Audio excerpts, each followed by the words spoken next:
സഹോദരന്മാരെയും സഹോദരിമാരെയും, പരിശുദ്ധമായ ദിനരാത്രങ്ങളിൽ കൂടിയാണ് നമ്മൾ കടന്നുപോയിക്കൊണ്ടിരിക്കുന്നത്.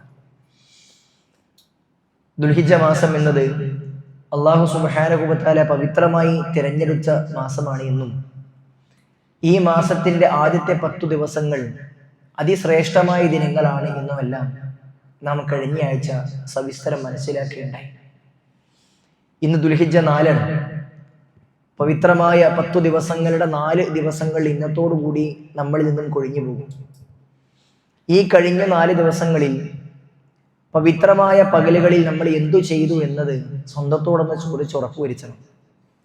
ഇനി വരാനിരിക്കുന്ന ദിവസങ്ങൾ, കഴിഞ്ഞ ദിവസങ്ങളിൽ നമ്മൾ ചെയ്യാൻ മറന്നുപോയ പ്രവർത്തനങ്ങൾ അധികരിപ്പിച്ചുകൊണ്ട് കൂടുതൽ അള്ളാഹുവിലേക്ക് അടുക്കാൻ നമ്മൾ പരിശ്രമിക്കേണ്ടതുണ്ട്.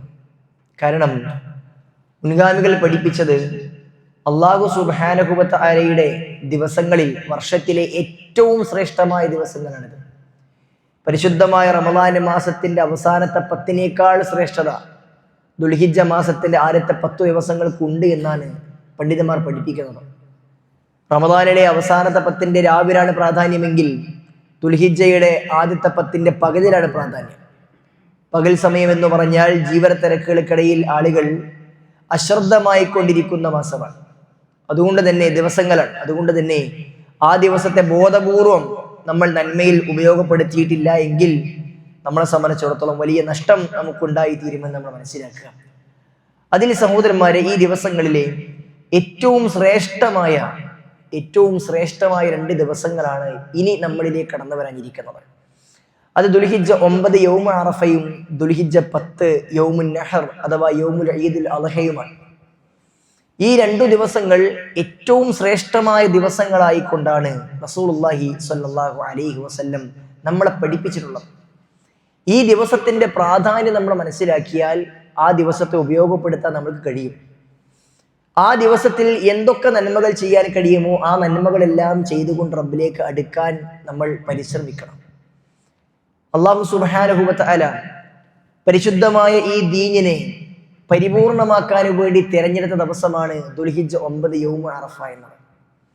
നമുക്കെല്ലാവർക്കും അറിയാം, 5-ാം അധ്യായം സൂറത്തുൽ മാഇദയുടെ 3-ാമത്തെ വചനം സുദീർഘമായ ഒരു ആയത്താണ്.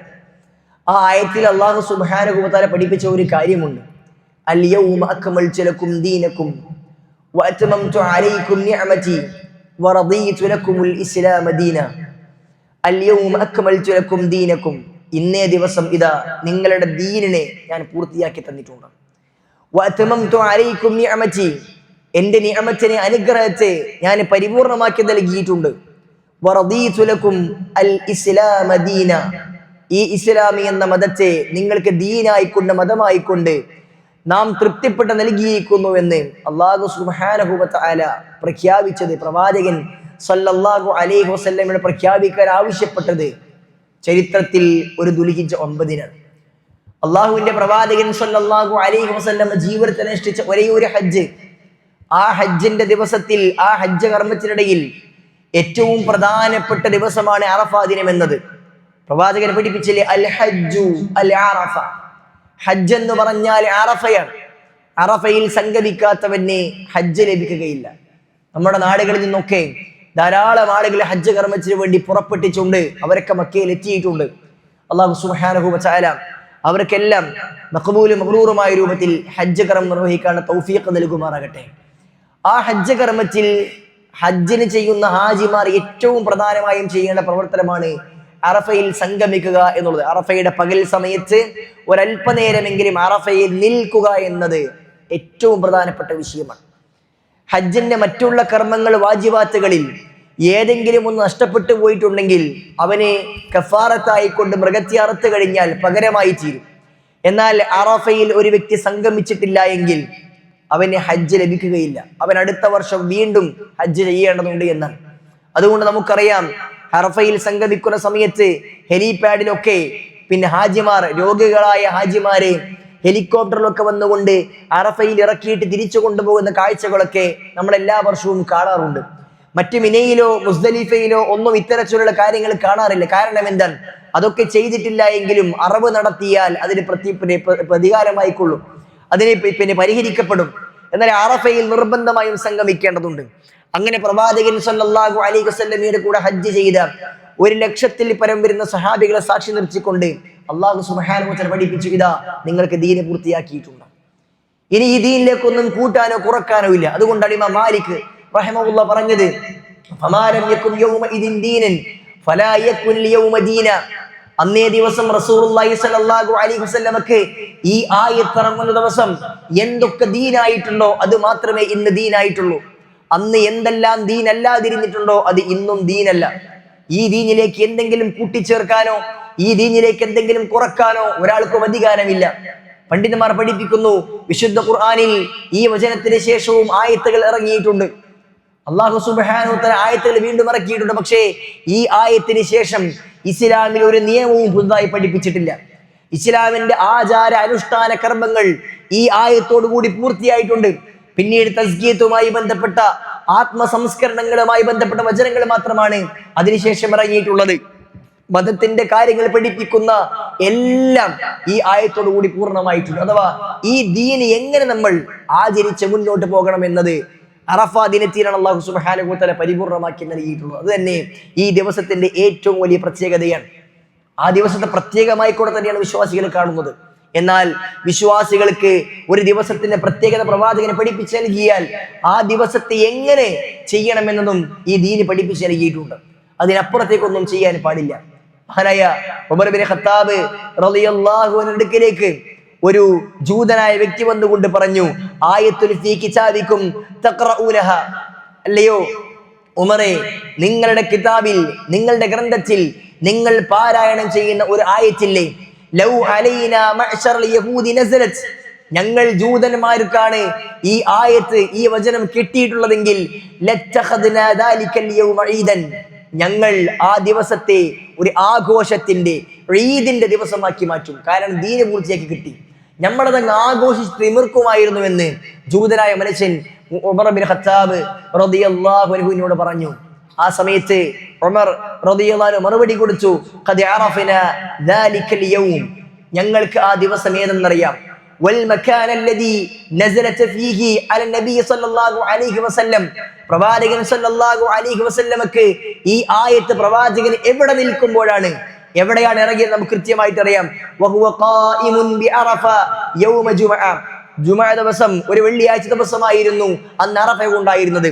വെള്ളിയാഴ്ച ദിവസം പ്രവാചകൻ സല്ലല്ലാഹു അലൈഹി വസല്ലമ അറഫയിൽ നിൽക്കുന്ന സമയത്താണ് നമുക്ക് ഈ ആയത്ത് ഇറങ്ങിയത്. ആ സമയവും എവിടെ വെച്ച് ഈ ഒരു സന്ദർഭത്തിൽ കൃത്യമായി ഞങ്ങൾക്കറിയാം. പക്ഷേ എല്ലാ അറഫ ദിനം വരുമ്പോഴും നമുക്ക് ദീന് പൂർത്തിയാക്കിയ ദിവസമാണെന്ന് പറഞ്ഞുകൊണ്ട് ഒരു പ്രത്യേക ആഘോഷം റസൂലുള്ളാഹി സ്വല്ലല്ലാഹു അലൈഹി വസല്ലം പഠിപ്പിച്ചിട്ടില്ല. അതുകൊണ്ട് ഞങ്ങൾ ചെയ്യാറില്ല, ഞങ്ങൾ ചെയ്യുകയുമില്ല എന്നാണ്. ദീനിന്റെ പേരിൽ ആഘോഷങ്ങൾ ഉണ്ടാക്കിക്കൊണ്ടിരിക്കുന്ന വ്യത്യസ്ത മഖബറകളിൽ ജാറങ്ങളിലൊക്കെ ആഘോഷങ്ങളുടെ പൊടിപൂരങ്ങൾ ഉണ്ടാക്കുന്ന മുസ്ലിം നാമധാരികളെ ആളുകൾക്ക് ഈ വിഷയത്തിൽ വലിയ പാഠമുണ്ട്. ഇസ്ലാം ഒരിക്കലും അത്തരം ആഘോഷങ്ങൾ എന്തെങ്കിലുമായി ബന്ധപ്പെട്ടുകൊണ്ട് പഠിപ്പിച്ചിട്ടില്ല. രണ്ടേ ആഘോഷം മാത്രമാണ് ഉള്ളത്. അപ്പോൾ വളരെ പ്രാധാന്യമുള്ള ദിവസമായിക്കൊണ്ട് ദീനിന്റെ പൂർത്തീകരണമായി കൊണ്ടാണ് അല്ലാഹു സുബ്ഹാനഹു വ തആല ഈ ദിവസത്തെ തെരഞ്ഞെടുത്തിട്ടുള്ളത്. അതേപോലെ തന്നെ അല്ലാഹു സുബ്ഹാനഹു വ തആല വിശുദ്ധ ഖുർആനിൽ പ്രത്യേകം എടുത്തു പറഞ്ഞ ദിവസമാണ് യൗമ അറഫ എന്നത്. മൊത്തത്തിൽ വലയാലിനി അശ്റ എന്ന സൂറത്തുൽ ഫജ്റിലൂടെ 10 രാത്രികൾ എന്ന് പറയുന്നിടത്ത് ഈ 10 ദിവസങ്ങളെ അല്ലാഹു സുബ്ഹാനഹു വ തആല പൊതുവായി പരാമർശിച്ചിട്ടുണ്ട്. എന്നാൽ ഈ ദിവസത്തെ അല്ലാഹു സുബ്ഹാനഹു വ തആല പ്രത്യേകമായി പരാമർശിച്ചത് തൊട്ടടുത്ത വചനങ്ങളിൽ വശഫ്ഇ വൽ വതർ, ഇരട്ടയും ഒറ്റയും തന്നെയാണ് സത്യം എന്ന് അല്ലാഹു സുബ്ഹാനഹു വ തആല സത്യം ചെയ്ത് പറഞ്ഞതിന് വിശദീകരണമായി കൊണ്ട് ഇബ്നു അബ്ബാസ് റളിയല്ലാഹു അൻഹു പഠിപ്പിക്കുന്നു, അശ്ശഫ്ഉ യൗമുൻ നഹർ, ഇരട്ട എന്ന് പറഞ്ഞാൽ യൗമുൻ നഹർ അഥവാ ദുൽഹിജ്ജ 10 പെരുന്നാൾ ദിവസമാണ്. വൽ വത്റു യൗമ അറഫ, വത്ർ ഒറ്റ എന്ന് പറഞ്ഞാൽ അത് അറഫ ദിവസമാണ്. അല്ലാഹു സുബ്ഹാനഹു വ തആല സത്യം ചെയ്തു പറഞ്ഞു. വശാഹിദിൻ വമശ്ഹൂദ് എന്ന് സൂറത്തുൽ ബുറൂജിന്റെ 3-ാമത്തെ വചനത്തിൽ അല്ലാഹു വീണ്ടും ഇതേ ദിവസത്തെ സത്യം ചെയ്തുകൊണ്ട് പറയുന്നു. ഇതിനെ വിശദീകരിച്ചുകൊണ്ട് പ്രവാചകൻ സല്ലല്ലാഹു അലൈഹി വസല്ലം തന്നെ പറഞ്ഞു, അൽ യൗമുൽ മൗഊദ് യൗമുൽ ഖിയാമ, യൗമുൽ മൗഊദ് വാഗ്ദത്ത ദിവസം എന്ന് പറഞ്ഞാൽ അത് ഖിയാമത്ത് നാളാണ്. വൽ യൗമുൽ മശ്ഹൂദ് സാക്ഷ്യം നിൽക്കുന്ന ദിവസം എന്ന് പറഞ്ഞാൽ അത് യൗമു അറഫ, അത് അറഫ ദിവസമാണ് എന്നാണ്. അഥവാ അറഫ ദിനം ജനങ്ങൾക്ക് വിശ്വാസികൾക്ക് സാക്ഷ്യം നിൽക്കുന്ന ദിവസമാണ് എന്ന് അല്ലാഹു സുബ്ഹാനഹു വ തആല തന്നെ പഠിപ്പിച്ചതായി കൊണ്ട് റസൂലുള്ളാഹി സ്വല്ലല്ലാഹു അലൈഹി വസല്ലമ നമ്മളെ പഠിപ്പിക്കുന്നുണ്ട്. സുഹൃത്തുക്കളെ, ദുൽഹിജ്ജ 9 എന്നത് അറഫാ ദിനം എന്നുള്ളത് നമുക്ക് വേണ്ടി അല്ലാഹു സുബ്ഹാനഹു വ തആല സാക്ഷ്യം നിൽക്കുന്ന, സാക്ഷ്യം പറയുന്ന ദിവസമാണ്. ആ അറഫാ മൈതാനി ഒരുമിച്ച് കൂടുന്ന ആളുകൾക്ക് വേണ്ടി അറഫാ മൈതാനി തന്നെ അല്ലാഹു സുബ്ഹാനഹു വ തആല സാക്ഷ്യം പറയുമെന്ന് റസൂലുള്ളാഹി സ്വല്ലല്ലാഹു അലൈഹി വസല്ലം പഠിപ്പിക്കുന്നു. അത് വല്ലാത്തൊരു പ്രത്യേകതയാണ്. മൂന്നാമതായി അറഫാ ദിനത്തിന്റെ പ്രത്യേകത എന്ന് പറഞ്ഞാൽ അള്ളാഹുവിന്റെ പ്രവാചകൻ സല്ലല്ലാഹു അലൈഹി വസല്ലം പഠിപ്പിക്കുന്നു, അള്ളാഹുവിന്റെ ഭൂമി ലോകത്ത് നരകത്തിൽ നിന്ന് ആളുകളെ മോചിപ്പിക്കുന്ന ദിവസം ഈ അറഫാ ദിനത്തെക്കാൾ വലുതായി മറ്റൊന്നുമില്ല എന്നാണ്. അല്ലാഹു സ്വല്ലല്ലാഹു അലൈഹി വസല്ലം പഠിപ്പിക്കുകയാണ്, ഇന്നല്ലാഹ അസ്സ വജല്ല യുബാഹി അൽ മലായികത ബിഹൈരി അറഫാത്തിൻ. അറഫയിൽ സംഗമിക്കുന്ന ആളുകളെ കുറിച്ച് അല്ലാഹു സുബ്ഹാനഹു വ തആല പുളകം കൊള്ളും. അല്ലാഹു സുബ്ഹാനഹു വ തആലക്ക് വല്ലാത്ത അഭിമാനം ആ ദിവസം ഒരുമിച്ച് കൂടുന്ന ആളുകളെ കുറിച്ച് ഉണ്ടാകുമെന്നാണ് അല്ലാഹു സുബ്ഹാനഹു വ തആല പ്രവാചകൻ പഠിപ്പിക്കുന്നു. മാ മിൻ യൗമിൻ അക്സറ മിൻ യുഅ്തിഖല്ലാഹു ഫീഹി അബദൻ മിനൻ നാരി മിൻ യൗമി അറഫ. ഈ അറഫ ദിവസത്തേക്കാൾ അല്ലാഹു സുബ്ഹാനഹു വ തആലക്ക് ജനങ്ങളെ നരകത്തിൽ മോചിപ്പിക്കുന്ന വേറെ ഒരു ദിവസവുമില്ല. അവർ ഒരുമിച്ച് കൂടുന്ന വിഷയത്തിൽ അല്ലാഹുവിന് വല്ലാത്ത അഭിമാനം ഉണ്ടാകും. അതുകൊണ്ട് തന്നെ അറഫയിൽ ഒരുമിച്ച് കൂടിയെന്ന ആളുകളോട് അല്ലാഹു പറയും, ഉൻദുറു ഇലാ ഇബാദി ശുഅസൻ ഖുബറ. എന്റെ അടിമകൾ പൊടി പിടിച്ച മുടിയുമായി കൊണ്ട്, ജട പിടിച്ച ശരീരവുമായി കൊണ്ട് അവരിതാ എനിക്ക് വേണ്ടി എനിക്ക് ഉത്തരം ചെയ്തുകൊണ്ട്, എല്ലാവരും ഒരേ വസ്ത്രം ധരിച്ചുകൊണ്ട്, പുരുഷന്മാരെല്ലാം വെള്ള വസ്ത്രം ധരിച്ചുകൊണ്ട് എന്റെ വിളിക്കുത്തരം നൽകിക്കൊണ്ട് ഇതാ എന്റെ ആളുകളെല്ലാം വന്നിട്ടുണ്ട്. അതുകൊണ്ട് തന്നെ ഈ ആളുകളെ അല്ലാഹു സുബ്ഹാനഹു വ തആല അവർക്ക് വേണ്ടി അവരുടെ പാപങ്ങൾ പുറത്തു കൊടുക്കുമെന്നും അവർക്ക് ഇഷ്ടമുള്ള ചെയ്യുന്ന രൂപത്തിൽ അവർക്കെല്ലാം ചെയ്തു കൊടുക്കുമെന്നും അള്ളാഹുവിന്റെ പ്രവാചകനെ പഠിപ്പിക്കുന്നു. ഒരുമിച്ച് കൂടുന്ന ആളുകൾ നോക്കിക്കൊണ്ട് അല്ലാഹു സുബ്ഹാനഹു വ തആല മലക്കളോട് ചോദിക്കുമത്രേ, മാ അറാദ ഹഉലാഇ, ഈ ആളുകൾ എന്താണ് ആഗ്രഹിക്കുന്നത് എന്ന്. അറഫയിൽ സംഗമിക്കുന്ന ആളുകൾ അവർ എന്ത് ചോദിച്ചാലും അല്ലാഹു സുബ്ഹാനഹു നൽകുമെന്നാണ്. അവരുടെ മുഴുവൻ പാപങ്ങളും അല്ലാഹു പുറത്തു കൊടുക്കുമെന്നാണ്. അവരെ മുഴുവൻ ആളുകളെയും അല്ലാഹു നരകത്തിൽ നിന്ന് മോചിപ്പിക്കുമെന്നാണ്. ഇത് വല്ലാത്തൊരു പ്രത്യേകതയാണ്, ഈ ദിവസത്തിന് മാത്രമുള്ള പ്രത്യേകതയാണ്. സഹോദരന്മാരെ, ആ ദിവസത്തിന്റെ പ്രത്യേകത നമ്മൾ മനസ്സിലാക്കണം. അതുകൊണ്ട് തന്നെ ഈ പ്രാധാന്യം ഇത്രയും പഠിപ്പിച്ച ദിവസങ്ങളിൽ നമ്മൾ എന്താണ് ചെയ്യേണ്ടത്? അതും പ്രവാചകൻ സല്ലല്ലാഹു അലൈഹി വസല്ലം പഠിപ്പിച്ചിട്ടുണ്ട്. അറഫയിൽ സംഗമിക്കുന്ന വിശ്വാസികൾക്ക്, ഹാജികൾക്ക് അറഫാ ദിവസത്തിൽ നോമ്പെടുക്കേണ്ട ആവശ്യമില്ല. അവർ അതിനേക്കാൾ വലിയ പ്രവർത്തനങ്ങളിലാണ്. അവർക്ക് ചെയ്യാൻ പഠിപ്പിച്ച കുറെ പ്രവർത്തനങ്ങളുണ്ട്. അവർക്ക് പിറ്റേ ദിവസം പെരുന്നാൾ നമസ്കാരം ഉണ്ടാകുന്നില്ല. അവർ അതിനേക്കാൾ വലിയ പ്രവർത്തനങ്ങളിലാണ്. എന്നാൽ അറഫയിൽ സംഗമിക്കാത്ത, അവിടെ ഹജ്ജിനെ പോയിട്ടില്ലാത്ത ലോകത്തുള്ള മുഴുവൻ വിശ്വാസികളോടും ഈ ദിവസത്തിൽ, അറഫാ ദിവസത്തിൽ അഥവാ ദുൽഹിജ്ജ 9 ചെയ്യാൻ പഠിപ്പിച്ച കാര്യം എന്താണ്? അള്ളാഹുവിന്റെ പ്രവാചകൻ സല്ലല്ലാഹു അലൈഹി വസല്ലം പഠിപ്പിക്കുന്നത് അത് അമലുകൾ വർദ്ധിപ്പിക്കുക എന്നുള്ളതാണ്. ഒന്നാമതായി നമ്മൾ എന്തെല്ലാം അമലുകൾ ചെയ്യാൻ കഴിയുമോ അതെല്ലാം ചെയ്യേണ്ടതുണ്ട്. അതിൽ ഏറ്റവും പ്രാധാന്യം നിറഞ്ഞത് പ്രാർത്ഥനയാണ്. പ്രവാചകനെ പറഞ്ഞു, ഖൈറു ദുആഇ ദുആഉ യൗമി അറഫ. ഏറ്റവും ശ്രേഷ്ഠമായ പ്രാർത്ഥന അറഫാ ദിനത്തിലെ പ്രാർത്ഥനയാണ്. അറഫയിൽ സംഗമിക്കുക എന്ന് പറയുന്നത് പകൽ സമയത്താണ്. അപ്പോൾ അറഫാ ദിനത്തിന്റെ പകൽ സമയത്തുള്ള പ്രാർത്ഥന ഏറ്റവും ശ്രേഷ്ഠവും പ്രാധാന്യം നിറഞ്ഞതുമാണ്. ആ പകൽ ദിവസങ്ങളിൽ സഹോദരന്മാരെ, പള്ളികളിൽ മറ്റുമൊക്കെ ഇരുന്നു കൊണ്ട് നമ്മൾക്ക് സാധ്യമാകുന്ന സമയത്ത് അള്ളാഹുവിന്റെ ഇബാദത്തിൽ മുഴുകിക്കൊണ്ട് നമ്മൾ പ്രാർത്ഥന അധികരിപ്പിക്കേണ്ടതുണ്ട്. അള്ളാഹുവോട് നമുക്ക് ചോദിക്കാനുള്ള കാര്യങ്ങളെല്ലാം ചോദിക്കാൻ നമ്മൾ സമയം കണ്ടെത്തേണ്ടതുണ്ട്. രണ്ടാമതായി, ഈ ദിവസത്തിൽ നമ്മൾ ധാരാളമായി കൂടെ ദിക്റുകൾ നമ്മൾ അധികരിപ്പിക്കേണ്ടതുണ്ട്. റസൂലുള്ളാഹി സ്വല്ലല്ലാഹു അലൈഹി വസല്ലം പഠിപ്പിക്കുകയാണ്, അല്ലാഹു സുബ്ഹാനഹു വ തആലക്ക് ഏറ്റവും ശ്രേഷ്ഠമായ ദിക്ർ എന്നുള്ളത് അത് അറഫാ ദിനത്തിലുള്ള ദിക്റാണ് എന്നാണ്. അഫ്ളലു മാ ഖുൽതു അന വൻ നബിയൂന അശിയത അറഫ. ഞാനും മുൻകഴിഞ്ഞ പ്രവാചകന്മാർ മുഴുവനും അറഫാ ദിനത്തിൽ പ്രാർത്ഥിച്ച, ചൊല്ലിയ ഏറ്റവും പ്രധാനപ്പെട്ട ദിക്ർ എന്ന് പറഞ്ഞുകൊണ്ട് പ്രവാചകനെ പഠിപ്പിക്കുന്നത് ലാ ഇലാഹ ഇല്ലല്ലാഹു വഹ്ദഹു ലാ ശരീക ലഹു ലഹുൽ മുൽക്കു വലഹുൽ ഹംദ് വഹുവ അലാ കുല്ലി ഷൈഇൻ ഖദീർ എന്ന ദിക്റാണ്. ഈ ദിക്റുകൾ അറഫയുടെ പകൽ സമയത്ത് അറഫയിൽ സംഗമിക്കുന്നവരും അല്ലാത്തവരുമായ ആളുകൾക്കെല്ലാം അധികരിപ്പിക്കാവുന്നതാണ്. ഈ ദിവസത്തിന്റെ പകൽ സമയത്ത് ഈ ദിക്ർ അധികരിപ്പിക്കലാണ് നമ്മൾ ചെയ്യേണ്ട വളരെ പ്രധാനപ്പെട്ട മറ്റൊരു കാര്യം.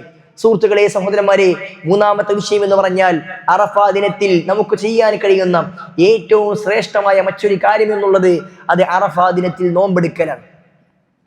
അറഫയിൽ സംഗമിക്കുന്ന ഹാജിമാർക്ക് ദുൽഹിജ്ജ 9 നോമ്പെടുക്കേണ്ടതില്ല. എന്നാൽ അറഫയിൽ സംഗമിക്കാത്ത മറ്റുള്ള രാജ്യങ്ങളിലെ ആളുകളെ സംബന്ധിച്ചിടത്തോളം അവരുടെ നാട്ടിലെ ദുൽഹിജ്ജ 9 അവർ ചെയ്യേണ്ട പ്രവർത്തനം പെരുന്നാൾ ദിവസത്തിന് തലേ ദിവസം അവർ ചെയ്യേണ്ട കാര്യം എന്താണ്? അത് നോമ്പെടുക്കലാണ്. റസൂലുള്ളാഹി സ്വല്ലല്ലാഹു അലൈഹി വസല്ലം പഠിപ്പിച്ചില്ലേ, സിയാമു യൗമി അറഫ അഹ്തസിബു അലല്ലാഹി അയ്യുകഫിറ സനതല്ലതി ഖബ്ലഹു വസ്സനതല്ലതി ബഅദഹു. ഒരു ദിവസം നിങ്ങൾ ദുൽഹിജ്ജ 9 പെരുന്നാളിന്റെ തലേ ദിവസം ദുൽഹിജ്ജ 9 യൗമ അറഫയിൽ നിങ്ങൾ നോമ്പെടുത്തു കഴിഞ്ഞാൽ നിങ്ങൾക്ക് മുൻകഴിഞ്ഞ ഒരു വർഷത്തെയും വരാനിരിക്കുന്ന ഒരു വർഷത്തെയും 2 വർഷത്തെ പാപങ്ങൾ അല്ലാഹു സുബ്ഹാനഹു വ തആല പുറത്തു നൽകുമെന്ന് റസൂൽ സല്ലല്ലാഹു അലൈഹി വസല്ലം പഠിപ്പിക്കുന്നു. യൗമ അറഫയിൽ നിങ്ങൾ നോമ്പെടുക്കുക എന്നാണ് പ്രവാചകനെ പഠിപ്പിച്ചത്. അറഫയിൽ ഹാജിമാർ സംഗമിക്കുമ്പോൾ നിങ്ങൾ നോമ്പെടുക്കുക എന്നല്ല പ്രവാചകനെ പറഞ്ഞത്. യൗമ അറഫ എന്ന് പറഞ്ഞാൽ ആ ദിവസത്തിന്റെ പേരാണ്. ദുൽഹിജ്ജയിലെ ഓരോ ദിവസങ്ങൾക്കും പേരുണ്ട്. ദുൽഹിജ്ജ 8 യൗമു തർവിയ, ദുൽഹിജ്ജ 9 യൗമു അറഫ, ദുൽഹിജ്ജ 10 യൗമുൻ നഹർ, ദുൽഹിജ്ജ 11, 12, 13 അയ്യാമു തശ്രീഖ്. അത് ഓരോ നാട്ടിലെയും ദിവസങ്ങൾ എന്നാണോ അതിനാണ് ആ പേരുള്ളത്. അപ്പോൾ നമ്മുടെ നാട്ടിലെ യൗമ അറഫ എന്നാണോ അന്ന് നോമ്പെടുത്താൽ നമുക്ക് ഈ പുണ്യം ലഭിക്കുമെന്ന് റസൂലുള്ളാഹി സ്വല്ലല്ലാഹു അലൈഹി വസല്ലമ നമ്മളെ പഠിപ്പിക്കുന്നു. സുഹൃത്തുക്കളെ, സഹോദരന്മാരെ, സഹോദരിമാരെ, ഈ ദിവസത്തെ ഈ നോമ്പ് കൊണ്ടും ദിക്ർ കൊണ്ടും പ്രാർത്ഥന കൊണ്ടുമെല്ലാം നമ്മൾ അധികരിപ്പിക്കുവാൻ ശ്രദ്ധിക്കേണ്ടതുണ്ട്. ഏറെ ശ്രേഷ്ഠമായ ദിവസത്തെ നമ്മൾ നശിപ്പിക്കുവാൻ പാടില്ല. അതുകൊണ്ട് അറഫ ദിനത്തിന്റെ പ്രാധാന്യം മനസ്സിലാക്കി, പ്രത്യേകിച്ച് ദുൽഹിജ്ജ 10 ദിവസങ്ങളിലെ പൊതുവായ പ്രാധാന്യം എല്ലാം മനസ്സിലാക്കി ഇബാദത്ത് അധികരിപ്പിക്കുവാൻ നമ്മൾ ശ്രമിക്കേണ്ടതുണ്ട്. ഇനി വരാനിരിക്കുന്ന 4 ദിവസങ്ങൾ നമുക്ക് ധാരാളമായി കൊണ്ട് ദിക്റും ദുആവും പ്രാർത്ഥനകളും നമസ്കാരവും എല്ലാം ചെയ്യാവുന്ന സമയങ്ങളാണ്. ഈ ദിവസങ്ങളിൽ സാധ്യമാകുന്ന ആളുകളെല്ലാം പകൽ സമയത്ത് നോമ്പെടുത്താൽ അത് വലിയ പുണ്യമുള്ള വിഷയമാണ്. അതിനേക്കാളപ്പുറത്ത് ദുൽഹിജ്ജ 9 പ്രത്യേകമായി കൊണ്ട് ആ ദിവസത്തിന്റെ പ്രാധാന്യം മനസ്സിലാക്കി ഇബാദത്ത് അധികരിപ്പിക്കുവാൻ നോമ്പനുഷ്ഠിക്കുവാനും എല്ലാം നമ്മൾ സന്നദ്ധമാവുക. അല്ലാഹു സുബ്ഹാനഹു വ തആല കർമ്മങ്ങളിൽ മുന്നേറുന്ന വിശ്വാസികളുടെ കൂട്ടത്തിൽ നമ്മെ എവരെയും ഉൾപ്പെടുത്തി അനുഗ്രഹിക്കുമാറാകട്ടെ.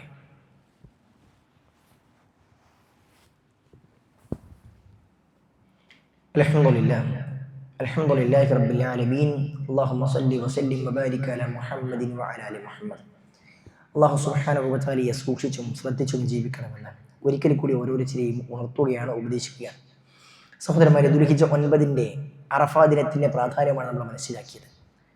അതിന്റെ പിറ്റേ ദിവസം പെരുന്നാൾ ദിവസത്തെക്കുറിച്ച് റസൂലുള്ളാഹി സ്വല്ലല്ലാഹു അലൈഹി വസല്ലം പഠിപ്പിച്ചു, ഇന്ന അഅദമൽ അയ്യാമ ഇൻദല്ലാഹി തബാറക വ തആല യൗമുൻ നഹർ.